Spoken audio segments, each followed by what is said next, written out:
The moment is here, you can stop your search. It's Comics by Perch. Hey everybody, this is Perch. Accepting victory. Is it hard to do? Well, this mail writer thinks so. So it says, hello Perch. You've talked about the whole Bud Light thing, and I want to relay it back to comics. You know, it's funny, in the recording of this video, I have no idea where the Bud Light thing will even be. That company will either be tapped over or they'll be completely over that thing, and they'll be like, oh yeah, the Bud Light thing. Anyway, it's funny. By the way, there's a video that's circulating that, again, when this video actually goes out, it'll be several weeks ago, but somebody's at like a Mets game, I think, or Red Sox anyway, so a baseball game. And they were showing how nobody was buying Bud Light. And it's a funny clip, but it gives you an example of kind of things that are misleading. You know, Fox News, I think, did an article on it, and it trended and all the rest. And it does show like two kind of beer counters, one right next to each other, one that says Bud Light and the other that is just, you know, other beer. And the other beer is slammed. It's got tons of people. And the Bud Light has nobody. It's a ghost town. The problem with the clip is, while I'm sure Bud Light's sales are being hurt, the video guy's like, oh my God, no one's buying Bud Light, kind of chuckling about it. It is funny as for the optics of it. But then the guy like goes upstairs and briefly looks at the crowd. And when he does, you notice that as he kind of steers the camera into the crowd, you quickly see a bunch of people are drinking Bud Light in the crowd.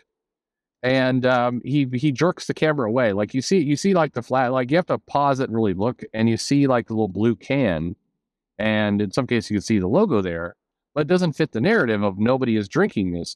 So you look at it and you go, what we just saw was almost a video of a moment in time. And so while absolutely, you know, this stupid marketing stunt that they did backfired on them, and it was dumb, and you know, all the rest. It's also quietly plausible that what we just saw in that video is that you had a cash register that was backed up because there was food there as well.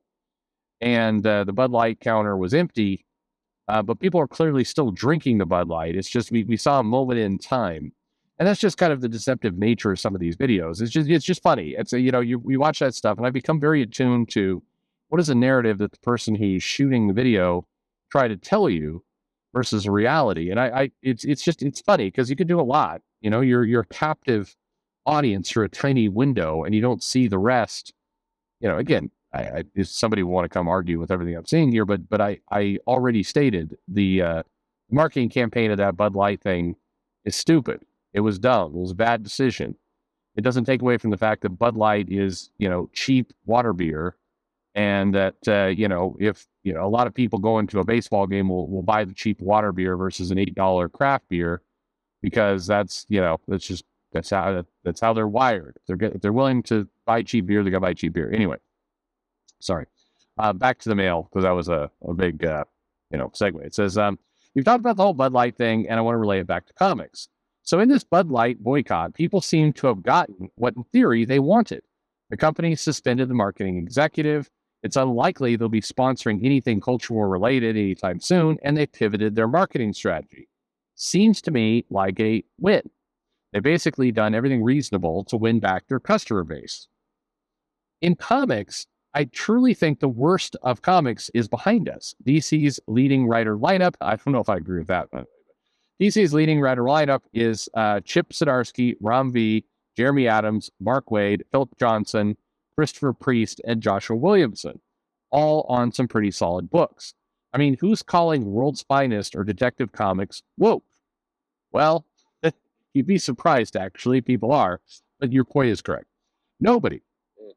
This is a creative era that, in my opinion, rivals Rebirth. Where's Bendis or King or Ayala right now? Bendis is on Wonder Woman. That's where King is on Wonder Woman. Bendis is just waiting to infect something, and Vita Ayala, as far as I can tell, is just out of comics. Not in any influential creative position, says Smith. It seems to me that the publishers got the message. All the woke stuff these days can be found in YA, Pride anthologies, and nobody reads, and barely canon miniseries. That's it. The main books are pretty consistently strong titles. Yes, there's got to be some hokey stuff, but darn it, comics have gotten better. The publishers have listened to the fans. You may not love the stories, but you can't call them woke. Why can't people just see the quality of these books and accept that they won? Are they expecting Jim Lee to come out with some kind of groveling apology for woke stuff? Because that's an absurd bar to success. Just take the damn win. That's the mail. I like the pragmatism of that mail. And, a bunch of thoughts there. So, first of all, just from a personal perspective, to me, and this is just me, woke was never my problem. Good stories were my problem.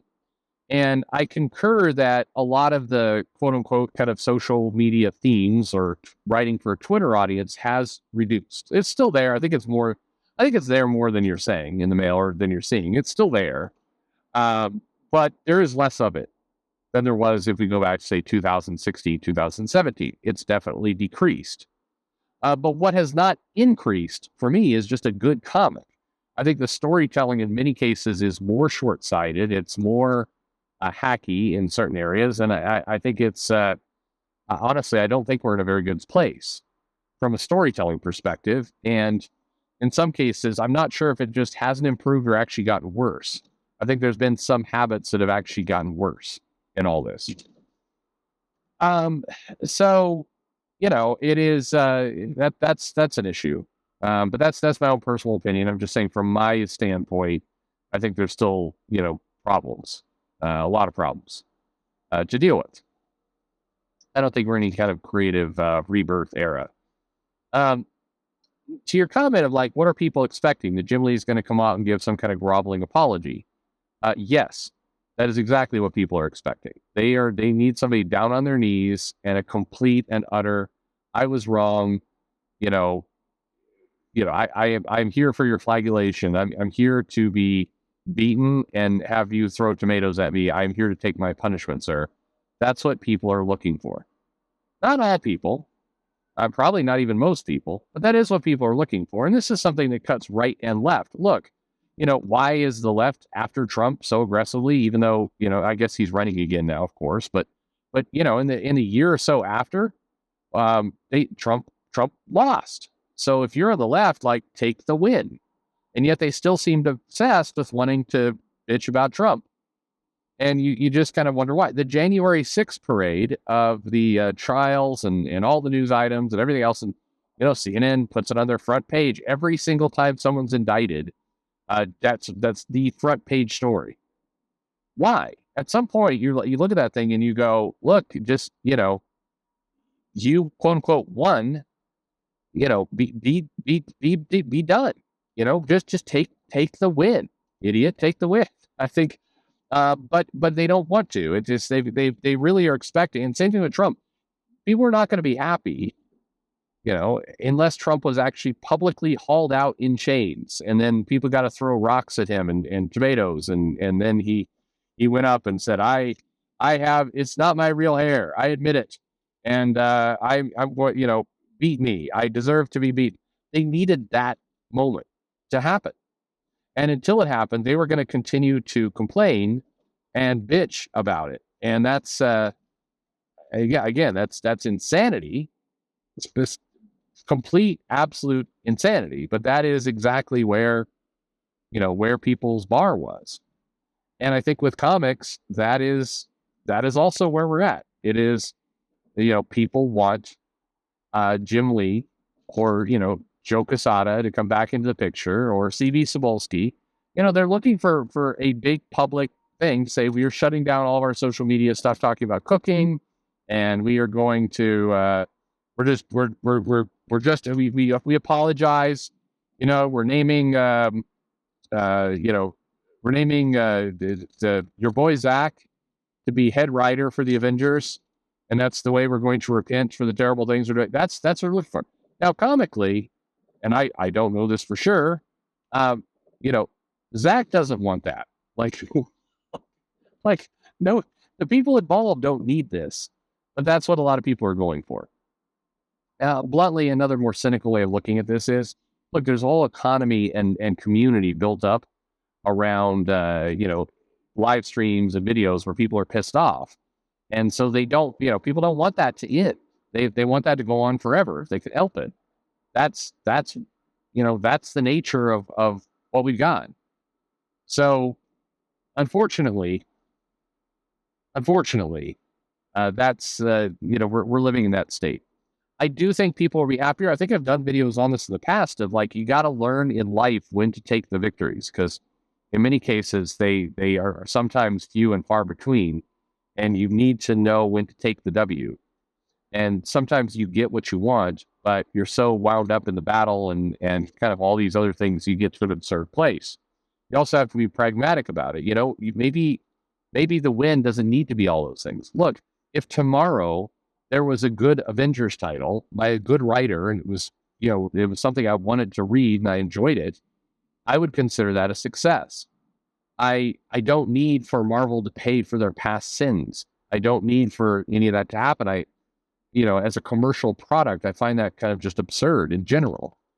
And when I say that, I try to beat up on you. It's just, it is what it is. Look, I mean, if things get better, you won. Take the win. But it's hard for people, I think, especially when they do get wrapped up in a lot of this ongoing battle. This is a mission. It's not just about reading a good comic. It's about actually the mission behind that. And so as long as there's a mission, there's got to be a victor and a loser, and concepts that, quite frankly, don't even really make sense if it's commercial product. Look, if Arby's closed down tomorrow, I would find that a win. I don't need the president of Arby's to, come personally to my house and say, I'm sorry for poisoning people all those years. I don't need that. I don't have that desire in me. But if you look at kind of how a lot of this stuff goes, yeah, people want Marvel to, quote unquote, admit their mistake. Is that necessary? Does that get us better comics? I would argue it doesn't. Admitting mistakes is very secondary to me from just making the better comics. If you make the better comics, I'm good. If if we figure out the price point, if we start paying our people better, all this kind of stuff, you clean up your business, that's a positive step. I don't really need the apology tour. I don't need it. Some people do. And I'm not calling you, if you're one of those people, I'm not calling you stupid. If you know why you need that, I'd love to know. But I will sit here respectfully and I will listen, and I will thank you for telling me why. I don't know. Maybe it's an age thing. When you get older, you stop giving a shit about the why, and you just want to get to the result. Maybe that's there. Who knows? I had this conversation, this almost exact conversation, with a writer, actually, and the response I got was, "Well, that sounds like something coming from a person of privilege." And I just hate the term and that whole bullshit anyway. But I'm like, well, what do you mean a position of privilege? And she said, you've lived a life where you have a lot of control in your life, and so for you, it's easy to just let go and just not worry about the past. But for others, the past matters. The past informed kind of how we got here, and so we do need that. We do need the apology tour for closure.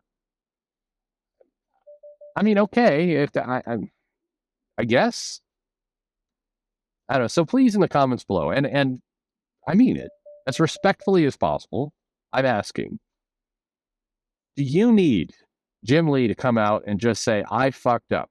Bear in mind, would that be funny? Yes, be totally funny. Would that be a video you'd say because it's so, amazingly different and you haven't seen anything like that before? Yeah, I'm okay. I get all those things, but do I need it? No. Do you need it? Why? What does it do for you? And why can't people just take the win? Last little bit for the mail. I don't think, we've evolved to a much, a great place. Like I said, it gets down to the personal view of kind of how things are. But there are positive signs. There are negative signs too, but there are a few positive signs in comics. And maybe one of the things that, would be good for people to do is to recognize those a little bit more. Not to let the company off the hook, but just for their own sanity that, sometimes things do, quote unquote, win. And, you need to feel like you get a win every now and then, right? I think so. Anyway, thanks for listening.